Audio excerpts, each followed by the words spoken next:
Welcome back, everyone. Today we're diving into another edition of our Shendo Cookie G-Seek, our deep tech analysis. And I've got to tell you, we are keeping things incredibly focused today because we're looking at something that is fundamentally and rapidly changing the very nature of modern operations.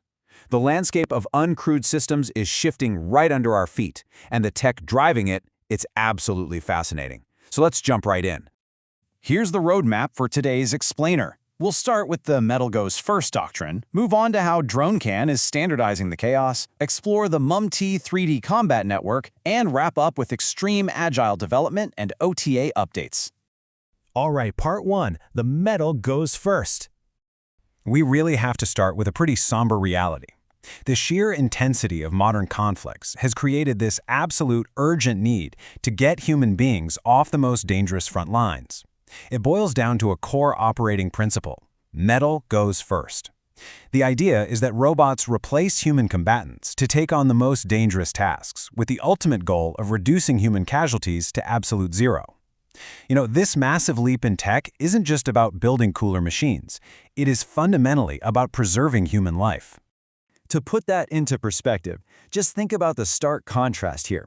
On one hand, you have a human soldier in a trench, highly vulnerable, constrained by human physical limits. On the other hand, you've got a heavy uncrewed ground vehicle, or UGV, like the Armorlab Mammoth. We're talking about a beast with a 700-kilogram payload capacity. It's used for frontline logistics and combat casualty evacuation, what they call CASEVAC. You're literally swapping out fragile human vulnerability for this tireless, heavily armored capability. It's a total game changer. Moving on to part two, DroneCAN, and how we are standardizing the chaos. So to actually make this life-saving metal goes first doctrine a reality, all these completely different machines absolutely must speak the exact same language. Just imagine the logistical nightmare for a second. How in the world do 270 different manufacturers and 550 different drone models actually work together seamlessly out there? When you're dealing with siloed tech, mismatched parts, and all these proprietary protocols, well, it's a recipe for disaster, especially when speed and reliability mean absolutely everything. Well, the elegant solution to all that chaos is DroneCAN. The easiest way to think about DroneCAN is like USB for drones. It's a decentralized, highly reliable CAN bus protocol that serves as the absolute gold standard for networking inside these vehicles. Basically, it allows plug-and-play synergy between completely different hardware modules, totally regardless of who actually manufactured them. So why is DroneCAN so vastly superior? Well, built on the CAN FD bus, it can hit data speeds up to 8 megabits per second. But the real magic here, it's the decentralized peer network structure. There is no single master node, which totally prevents those catastrophic single-point failures. Plus, it uses dynamic node allocation and a data structure description language. What that actually means in the field is that after experiencing extreme electronic jamming, these nodes can recover and reconnect in under 10 milliseconds. Sub-10 millisecond recovery. That is literally faster than the blink of an eye. And here is the ultimate payoff for all this standardization: true cross-domain plug-and-play. Thanks to DroneCAN, ground radar and optical data gathered by a UGV rolling through the mud can be instantly parsed and shared with an aerial drone hovering miles overhead. They're seamlessly sharing targeting and environmental data in real time. This synergy drastically cuts down decision latency. The machines are literally talking to each other. Okay, part three, MUMT, the 3D combat network.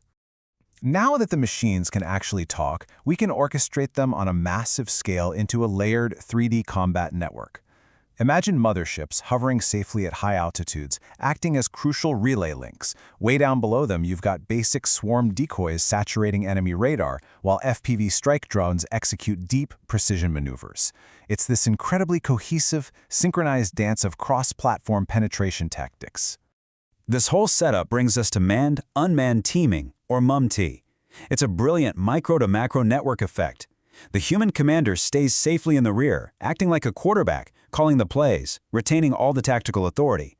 Up above, high-altitude UAVs, like the Raybird, are providing wide-area radar, situational awareness, and those vital relay links.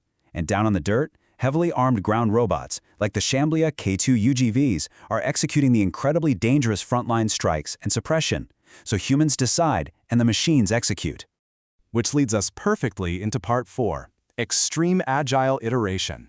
So how is this insane technological edge actually built and, more importantly, maintained against rapidly evolving electronic warfare? The contrast here is huge. The old, decades-long way of building defense hardware? It's completely dead.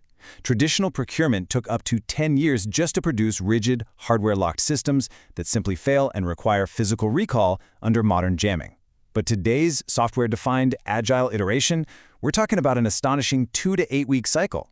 Vulnerabilities found in the field are solved almost instantly through over-the-air or OTA firmware updates. This insanely fast pace creates a loop of continuous integration and continuous deployment, CI/CD, that's built entirely for the front lines. Real battlefield telemetry drives virtual simulation testing, which then seamlessly moves right into physical hardware testing in a matter of days, not years. Let's actually break down that digital twinned battlefield pipeline step by step.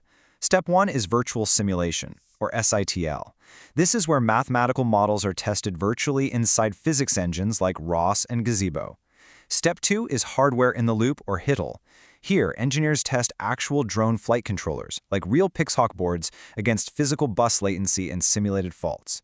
Finally, Step 3, OTA updates. New anti-jamming code is pushed directly out to the frontline assets via encrypted links. Basically, engineers can patch critical vulnerabilities almost instantly based on exactly what is happening in the mud at that very moment. It's amazing.